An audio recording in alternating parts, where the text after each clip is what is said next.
welcome back to Cityline. If you know Cityline and if you have scanned our archives, you will remember last October, I believe it was, we had this wonderful individual in the studio on the comfy couch. He was brand new to WorkForce Central. He is one of their first ever directors of community engagement. I am talking about the phenomenal Tamar Jackson, who needs to unmute himself right now. I'm sorry. Hey, what's going on, everybody? Hello, dear one. It's good to see you.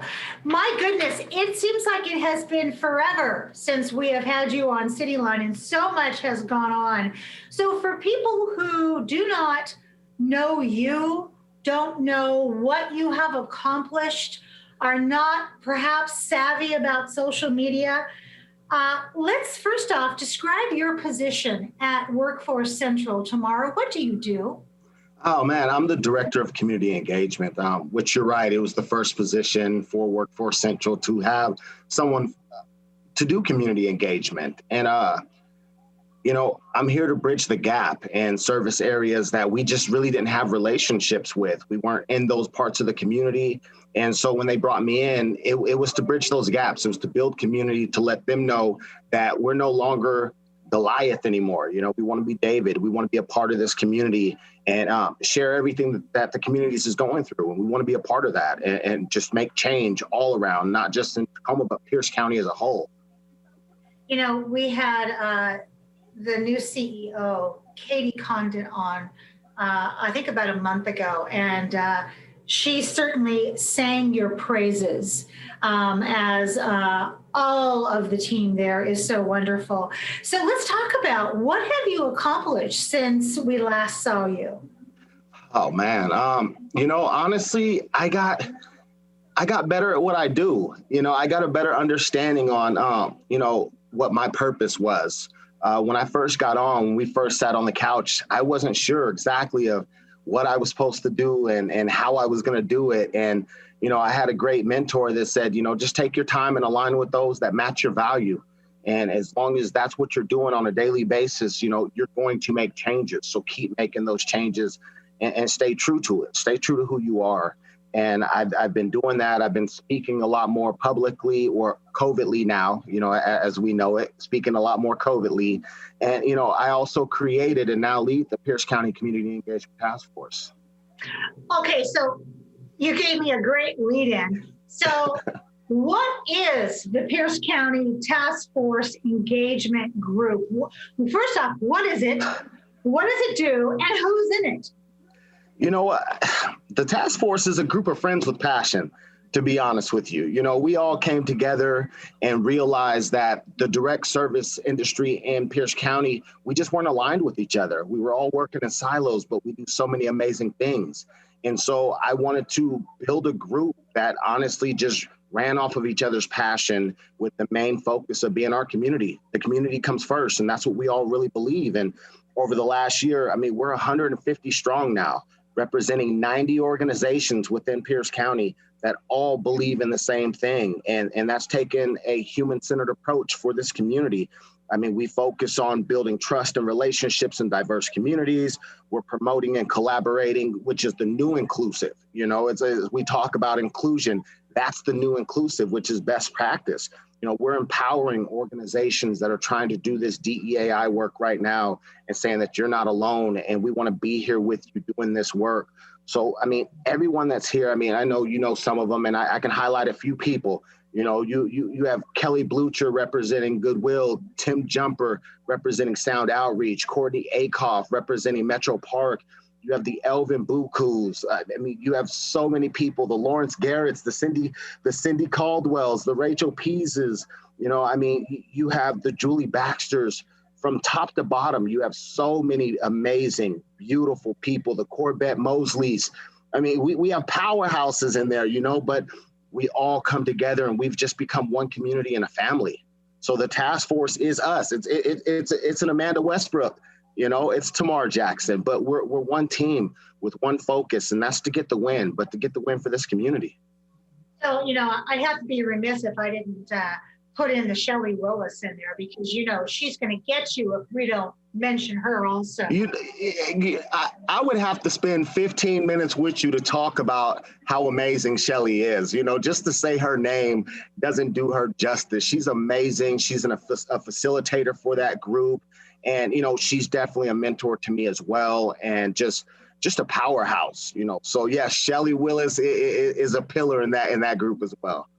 Now, out of that task force and all of you coming together and leveling the silos and recognizing the duplicity that goes on sometimes and knowing that you are stronger when you are together, what is the most pressing issues or what are the most pressing issues in our community right now as of today?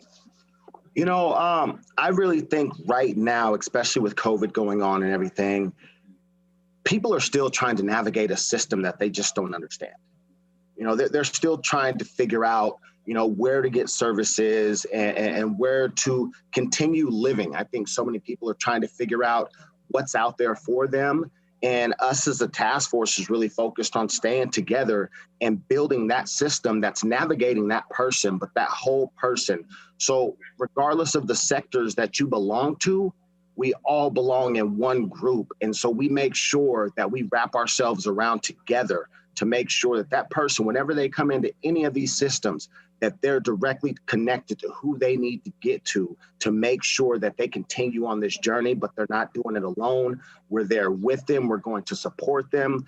But we have the best in this group doing a lot of great things. And we hold each other accountable to make sure that the person is the center focus of the work that we do. So tomorrow I'm going to throw an example at you. So let's just say I just moved to Tacoma and the job that I thought I had has now folded. And in addition, I have the hotel I was going to stay at is full and now I have no place to live.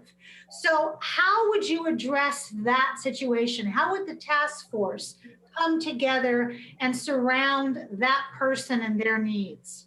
First and foremost, we have a 211 system, and 211, you can dial it. They have a lot of resources on hand right then and there. They're powered by United Way. It's a great system that we partnered with WorkForce Central, and they're, MOU partner with us as well. That's the start. Call them, let them know what the situation is. As soon as they figure out that situation, we're going to make sure that we can connect you with who you need to be connected with.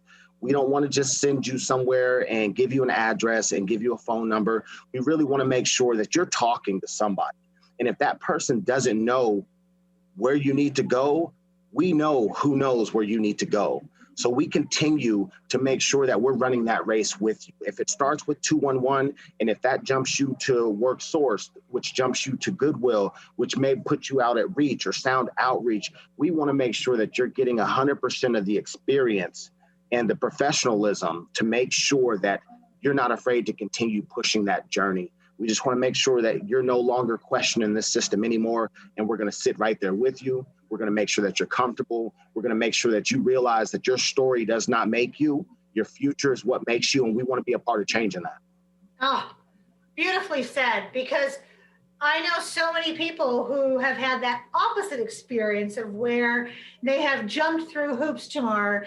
And when you're already facing barriers of food, of housing insecurity, of no job, nobody wants to get on 5 buses just to chase a voucher. So it sounds like you and your team have really distilled that down to, we have the resources, we can help you. Oh, definitely. We have the resources. And like I said, I don't do direct services, but I know exactly who to plug you in with. Why? Because I've embedded myself just as everyone else in this group, everyone else in this community of just service providers. And when I say it, it doesn't technically have to be the service provider. It's the sector providers that are out here, whether it's education, mental health, workforce development, homelessness. It does not matter. We all know each other. We all reach out to each other, and we all hold each other accountable. So that way, We don't have to go through exactly what you heard. People jumping through hoops, people jumping through 5 buses. We're going to come to where you are. And that's why we've set that net so far out all through Pierce County. There's somebody somewhere that we know doing a great and amazing work. And we just want to make sure that you know that person, because that person is part of this team.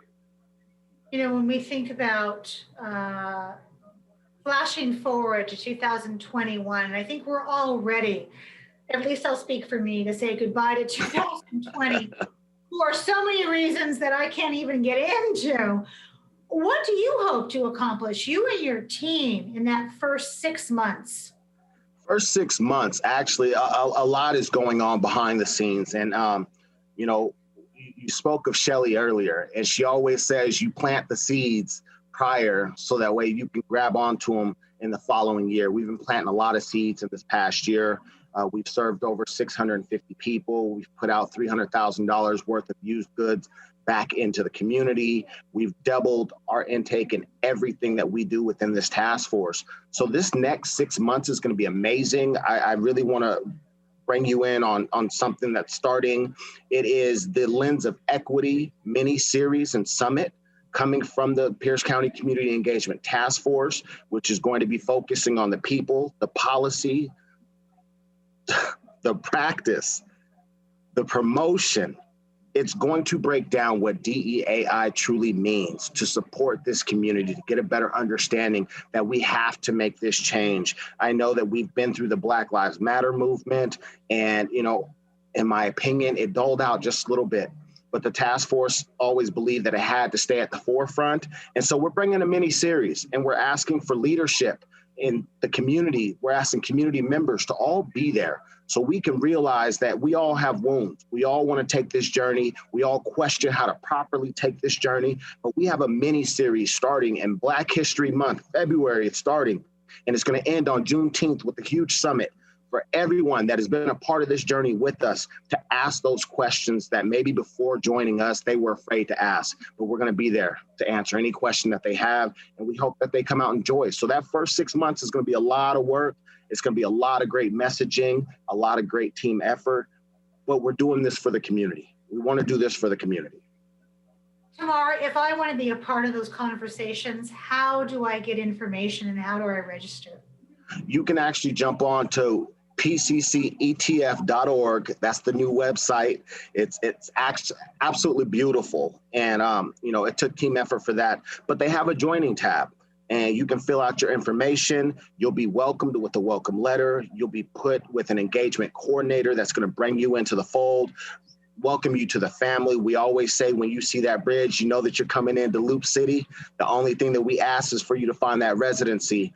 Within the task force, we're a working group, Amanda. We work together, we push initiatives out, we support each other. So all you gotta do is jump on there. Check out the library, check out the documentation, check out the history of who we are and the theory of change. We have all that there and it's waiting for you. We just want you to be a part of us. Excellent.